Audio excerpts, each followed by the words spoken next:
नमस्कार. मी सौ अंजली रत्नाकर. DSM ही जी आपली आता मे महिन्यामध्ये परीक्षा होणार आहे, त्या परीक्षेचं प्रश्नपत्रिकेचं स्वरूप कसं असेल आणि त्या अनुषंगाने आपण उत्तरं कशी लिहायची याविषयीचा आजचा व्हिडिओ मी तयार केलेला आहे.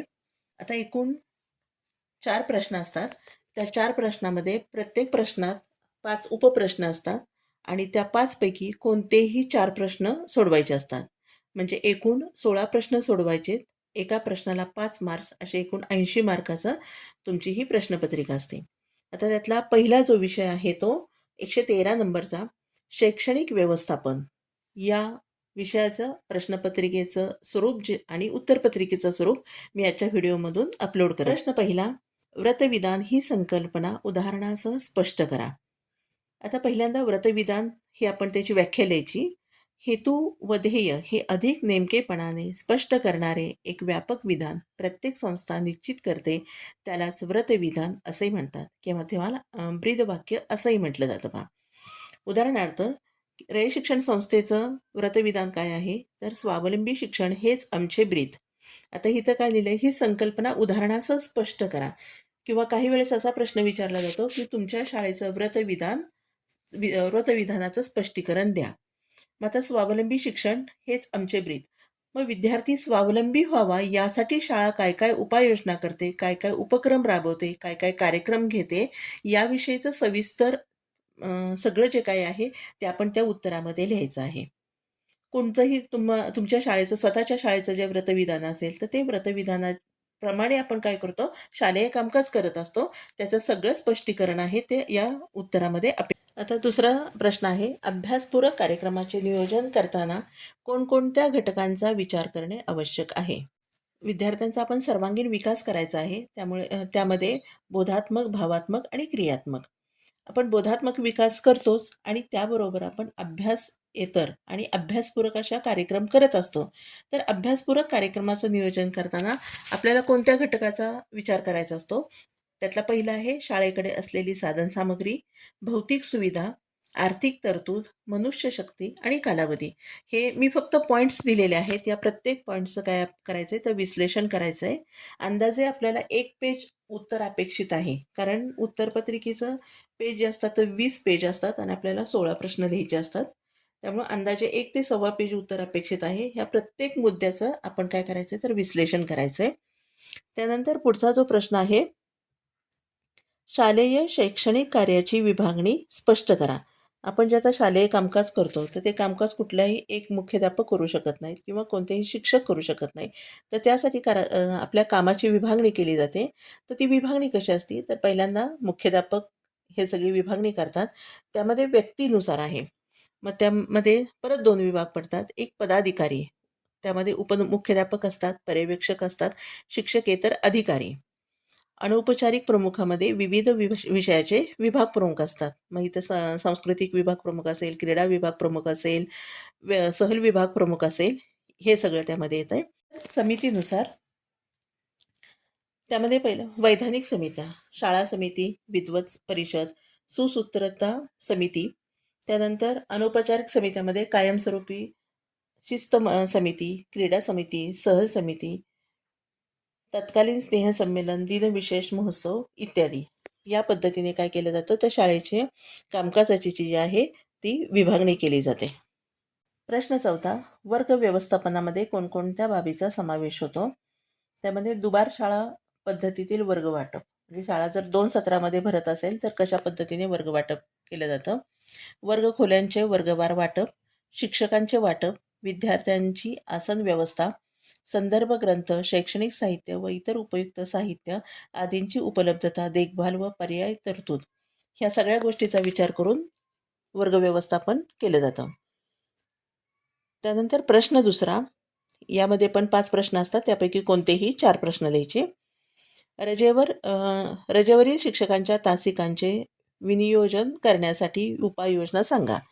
म्हणजे जे आपल्याला विविध प्रकारच्या रजा असतात, कोणत्या ना कोणत्या कारणासाठी, किमान मोठी शाळा जर असेल तर किमान 1-2 शिक्षक रजेवर असतातच. मग असे शिक्षक रजेवर गेल्यानंतर आपल्याला विद्यार्थ्यांचं नुकसान करून चालत नाही. तर त्या आपण जे शिक्षक रजेवर गेलेले आहेत त्याचे बुलेटिन तास काढतो. मग ते काढत असताना किंवा त्या तासिकांचं नियोजन कशा पद्धतीने करायचं, तर विषयवार किमान ज्ञान योजना. म्हणजे सपोज जर विषयाचे शिक्षक जर रजेवर गेले असतील तर किमान त्या विषयाचं त्या अनुषंगाने तिथं तासिका काढाव्यात. नुसतं इतर जे तासिका आहेत, म्हणजे मग चित्रकला असेल, कार्यानुभव असेल, पीईची तासिका असेल, तर अशा नुसत्या तासिका न काढता ज्ञानदान होईल अशा पद्धतीच्या पण तासिकांचा विचार करायचा आहे. त्यानंतर पेटी वाचनालय, जे मुलांना वाचनाची आवड निर्माण करण्यासाठी या तासाला वाचन घ्यावं. भाषा समृद्धीसाठी वेगवेगळ्या योजनांचं आयोजन करावं.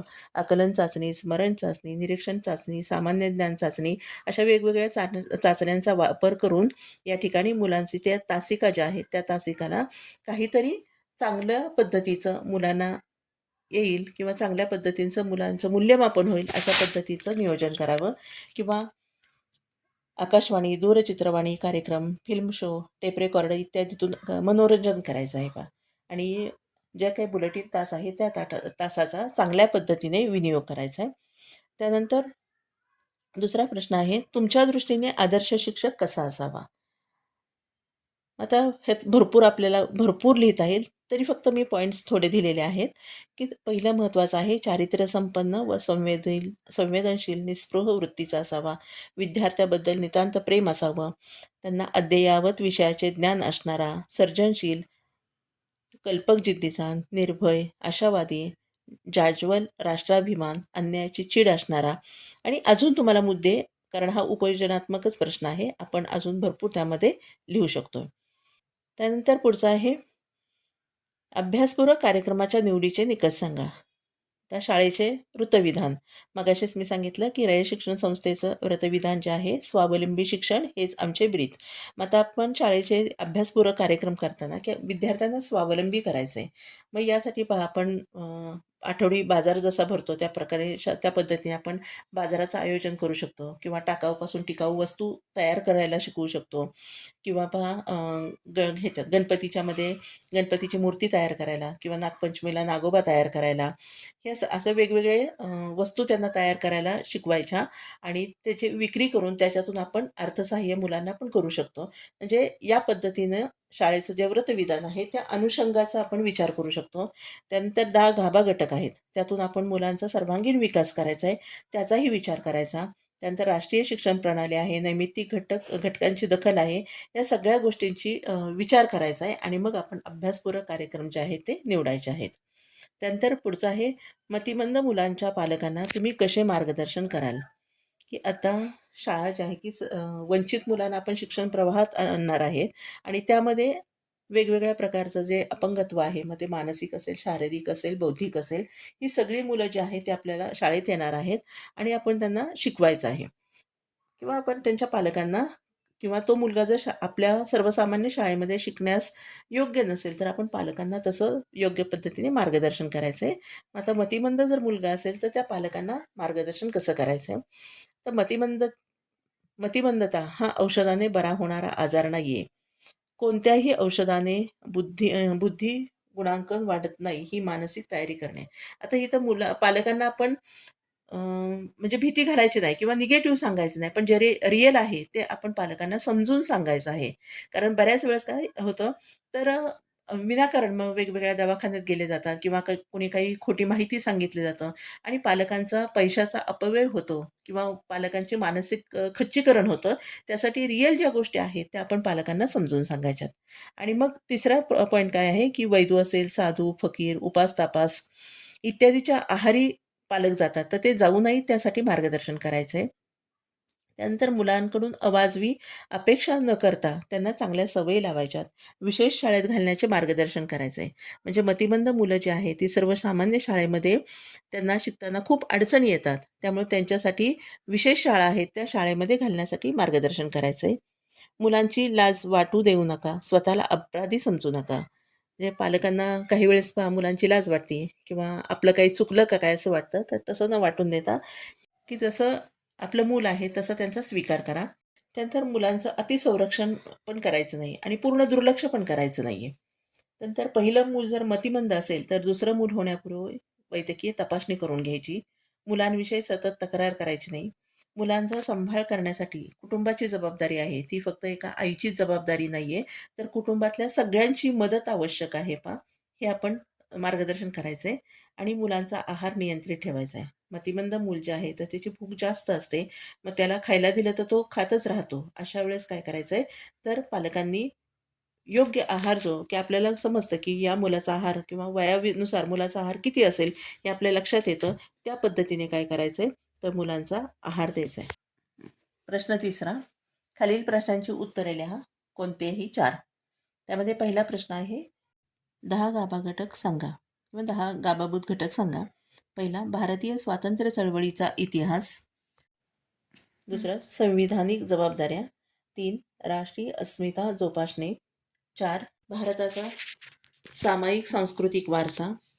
समता, लोकशाही आणि धर्मनिरपेक्षता. स्त्री पुरुष समानता. पर्यावरण संरक्षण. सामाजिक अडथळ्यांचे निर्मूलन. लहान कुटुंबाचा आदर्श आणि वैज्ञानिक दृष्टिकोन. हे 10 गाभा घटक आहेत. थोड्या थोड्या पद्धतीने त्याचं सगळ्याचं विश्लेषण करायचं आणि या प्रश्नाचं उत्तर लिहायचं. दुसरं, मूल्यमापनाची साधने सांगा. त्यामध्ये लेखी परीक्षा, तोंडी परीक्षा, प्रात्यक्षिक परीक्षा, मुलाखती, पडताळासूची, पदनिश्चयन श्रेणी, प्रासंगिक नोंदी, निरीक्षण, प्रश्नावली, समग्र संकलित पत्रिका. आता हे आपण सगळं फील्डवर्क करतो, त्यामुळे ह्या सगळ्याची आपल्याला माहिती लिहिणं काही अवघड नाही आहे. त्यानंतर तिसरा, मतिमंद मुलांच्या शाळांना शासन कोणत्या सवलती देते व सुविधा पुरवते. तर इथं आहे 25 मुलांमागं एक वर्ग सहाय्यक असतो आणि 8 मुलांमागं एक शिक्षक असतो. त्यानंतर इमारत बांधकाम, फर्निचर, यंत्रसामग्रीसाठी अनुदान मिळते. शिष्यवृत्त्या मिळतात. कृत्रिम अवयव म्हणजे फिजिकली जर हँडिकॅप असेल, म्हणजे पाय नसेल तर जयपुरी फूट अवेलेबल करून दिला जातो किंवा इतर काही कृत्रिम साधने दिली जातात. 3 चाकी सायकल मिळते. ब्रेल लिपी, की जी मुलं अंध आहेत त्यांच्यासाठी ब्रेल पुस्तके, ब्रेल जी मुलं अंध आहेत त्यांच्यासाठी ब्रेल पुस्तकं उपलब्ध होतात. नंतर नोकरीमध्ये राखीव जागा असतात. रेल्वे, एस टीत प्रवासात सवलत असते आणि आयकरमध्ये पण, इन्कम टॅक्समध्ये पण त्यांना सवलत असते. त्यानंतर चौथा प्रश्न, व्यक्तिमत्व विकासाचे नेमके चित्र स्पष्ट करा. यामध्ये ज्ञानाविषयी जिज्ञासा असेल, म्हणजे व्यक्तिमत्व ज्याचं पर्सनॅलिटी चांगली आहे किंवा आपण आदर्श व्यक्तिमत्व म्हणतो, मग ते कसं असतं तर ज्ञानाविषयी त्यांना जिज्ञासा असेल. सत्यनिष्ठा, शिस्त, सहिष्णुता, स्वच्छता, व्यवस्थितपणा, संयम, शांत व संतुलित वृत्ती इत्यादी स्वविषयक मूल्ये असावीत. त्यानंतर सहकार्य, नम्रता, समाजनिष्ठा, सामंजस्य, न्याय, आदरभाव, सार्वत्रिक बुद्धी, सामाजिक जबाबदारी, बंधुता, मानवी प्रतिष्ठेबद्दल व हक्काबद्दल आदरभाव, श्रमप्रतिष्ठा, देशभक्ती, राष्ट्रीय अस्मिता, शांतताप्रिय नागरी तत्व, आंतरराष्ट्रीय सामंजस्य, विश्वबंधुता इत्यादी राष्ट्रीय व आंतरराष्ट्रीय मूल्ये आत्मसात केलेली असतील. विज्ञाननिष्ठा, विवेक, अनाग्रह आदी वर्तमान संस्कृतीविषयी मूल्ये व्यक्तीने स्वीकारलेली असेल, असे हे वैशिष्ट्य असणारी व्यक्ती आदर्श व्यक्तिमत्व म्हणून आपण ओळखतो. त्यानंतर शेवटचा प्रश्न, खालील प्रश्नांची उत्तरे लिहा. त्यामध्ये पण कोणतीही 4 प्रश्नांची उत्तरे लिहायची. पहिला, अनौपचारिक समित्यामध्ये कार्यविभागणी स्पष्ट करा. यामध्ये पाठविषयक समित्या, शालेय शिस्त समिती, वेळापत्रक समिती, भौतिक सुविधा समिती, शालेय उपक्रम समिती, क्रीडा समित्या, स्नेहसंमेलन समित्या, पारितोषिक वितरण समिती, ग्रंथालय समिती आणि अन्य आवश्यक समिती. त्यानंतर पुढचं आहे नियोजनाचे प्रकार. तर मुख्य 2 प्रकार पडतात, एक काळानुसार आणि 2 स्तरानुसार. काळानुसारमध्ये पण परत 2 मुद्दे येतात.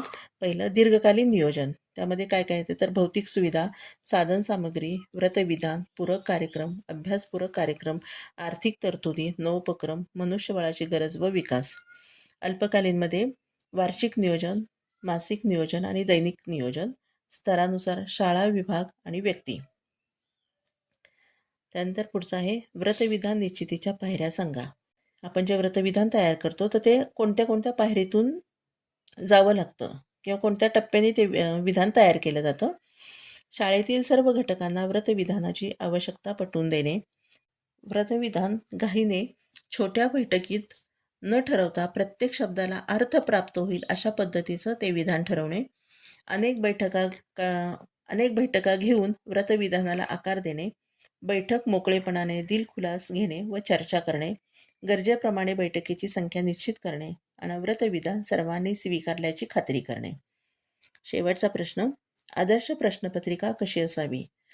सप्रमाण असावी, विश्वसनीय असावी, वस्तुनिष्ठ असावी, संविधान तक्त्याचा वापर केलेला असावा, योग्य गुणदान योजना असावी, काठिण्य पातळीचा विचार केलेला असावा, संदिग्ध प्रश्न नसावेत आणि पुनरावृत्ती टाळायची.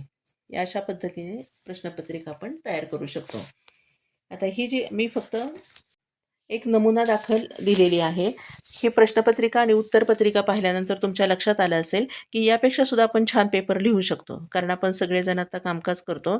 जे आपण फील्डवर काम करतो तेच फक्त आपल्याला उत्तरपत्रिकेमध्ये लिहायचं आहे. त्यामुळे चांगल्या पद्धतीने आपण लिहू शकतो आहे. हे मी फक्त पॉईंट्स दिलेले आहेत. या सगळ्या पॉईंट्सचं आपल्याला विश्लेषण करायचं आहे आणि चांगला पेपर लिहायचा आहे. धन्यवाद.